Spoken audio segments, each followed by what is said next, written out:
didn't really feel like I fit in. In the morning he came in the studio and he almost cried because he said it's crazy. 6 months later I quit my job and started to make paintings.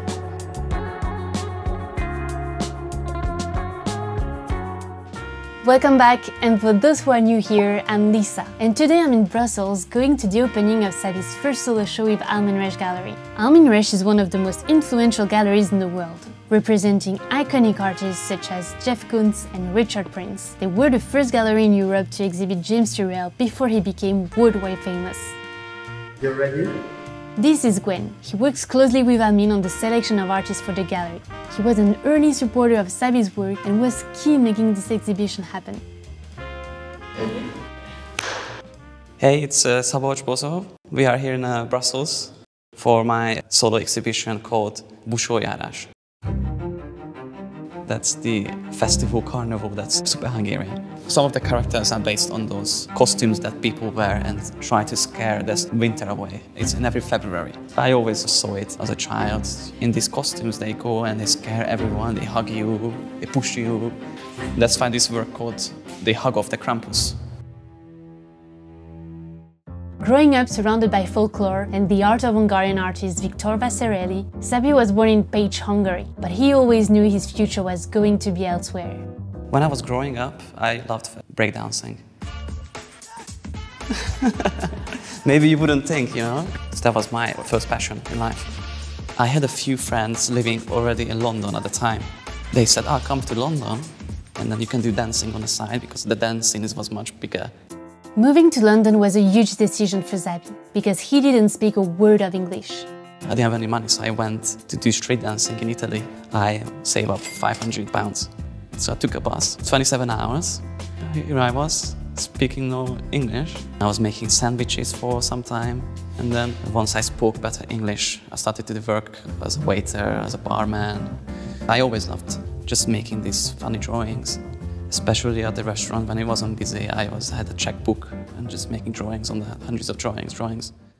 I always loved making small sketches. My grandmother, she did lots of landscape paintings and portraits, and she had a small sketchbook that I loved always looking at and then trying to copy it. And this is a coffee cup. You know, when I was working in a restaurant, I made lots of coffee. My brother came to London to visit me. He still lives in Budapest. He said like, you should do on Instagram. So I started to post some of the drawings I made. And one day during his shift, he received a message on Instagram that would change his life. A Spanish gallery had come across his Instagram and loved his work. He said, I really like your works, send me a PDF. I said, what kind of PDF? I don't have a PDF. Send me the prices. I said, I don't know the prices of the works. It was not for sale, you know. He said, send some over in a tube. And then when he received it, he said, you have to come to Mallorca to make paintings. From one day to the other, Szabi went from working as a waiter to living his dream in the sunny city of Mallorca. I think in one night I made 4 paintings. You know, there was a space like this, big ceiling, full of paint, rolls of canvas. So it was like when a kid go in a candy store. So I was just painting the whole night. I didn't sleep. That kind of energy, it's crazy. Like, it doesn't happen to me often. It was like someone was keeping a gun next to my head. I was just keep doing it.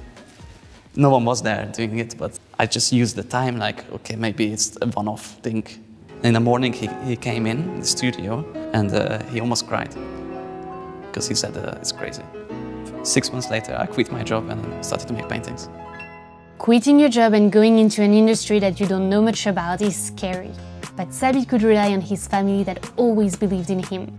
My parents, they never really left Hungary, you know. Going to Mallorca, palm trees. They didn't really understand what's happening, to be honest. I didn't understand either. It was a bit new to me, and they said, it's amazing, but will someone buy this? Who's gonna buy these paintings? But my mom has, I think, the biggest collection of drawings. My father used to work in the National Rail in Hungary, and that's the hat he was wearing. And here I was visiting Szabi's studio, where all his ideas come to life. A treasure chest of endless drawings and paintings. We used to sell them because it was just easier to sell this than a big work. But now I just prefer to keep them. And it really helps me to see what I have done. It's like a memory, almost. Szabi bought his first canvas after watching a YouTube video that changed his outlook on art. You know, you always have a record mention on the corner, and that was a documentary about Semiose. Also meine Kunst, deine Kunst gibt es gar nicht wirklich. All das, was hier ist Spielzeug. I just fell in love the way he was freely painting. It really gave me energy to go, and the next day I went to an art supply and bought canvas and started painting. We can recognize Mese's influence in Szabi's work, in his very direct and free approach to painting. I like to do this. Just almost make like a little ball, and then if you want to add a bit of like the texture, like this, I do a lot with hand. Yeah, so this is your studio, like extra clean that I'm seeing today. Yeah. It's not that many brushes in the end. No? Yeah. And I like to keep them, you know. They have all the old works on it. Yeah, so yeah, I did do the most job on the floor like this, but then when I start adding the texture, it's just easier when it's on the wall. My back doesn't hurt. Szabi didn't always believe in himself enough to invest in a studio, but his girlfriend did. When artist Martin Nemes proposed to Szabi to join his studio space, she made him believe that his dream could come true. I mean, she always believed in me, she always pushed me actually to do this. Because at the time for me it was that extra money that I didn't want to spend and didn't have. But finally I was really happy I made the decision and went with them because it really took me to another level, you know. Martin also opened the door for Szabi to the London art scene, inviting the artist Oliep to their shared studio. Oliep is one of London's most exciting artists. He's also an important and active figure within the artistic community. It just kind of made me think that every artistic journey begins with belief in yourself, belief from your friends, fellow artists. I remember him coming in the studio, he was looking around, he was like, I really like this. After that he started to invite me to his famous parties, and then that's when I started to go and see more openings. I never really went to openings before that. I didn't really feel like I fit in. Even though Szabi was an outsider, some people recognized his potential straight away. Just after finishing his residency, Szabi reached another stepping stone during his first solo exhibition in Paris. On Instagram, Noé from Semiose, yeah, he contacted me saying, I will be in London visiting Oliep, but I would like to come to your studio to see your works in Flash. So I think 6 months later, I made the exhibition there. I think it's one of the most important shows I ever done. I mean, I haven't done so many, but that is definitely there.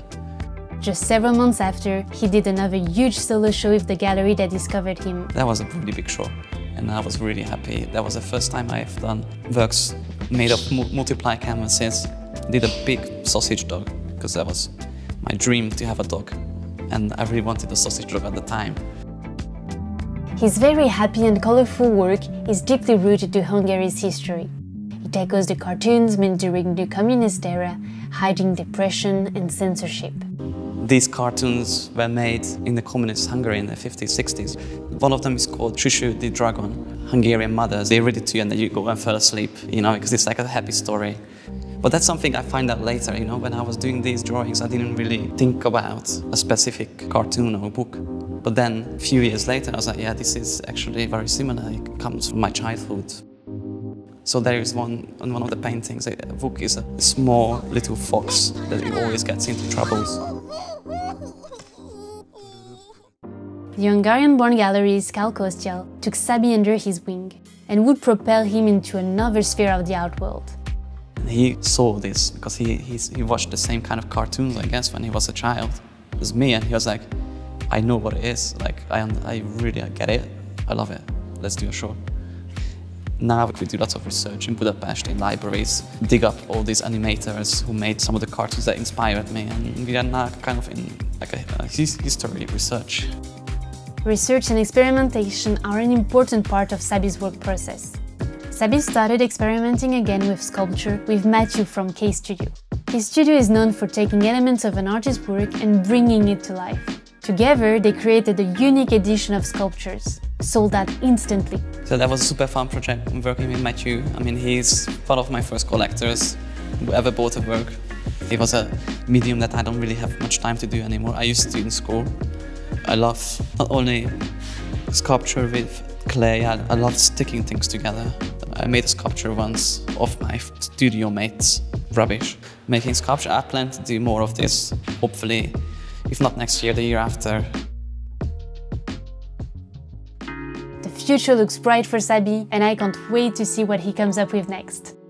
Thanks so much for watching. A special thanks goes to the Almine Rech team and specifically to Gwen, who helped to make this video happen.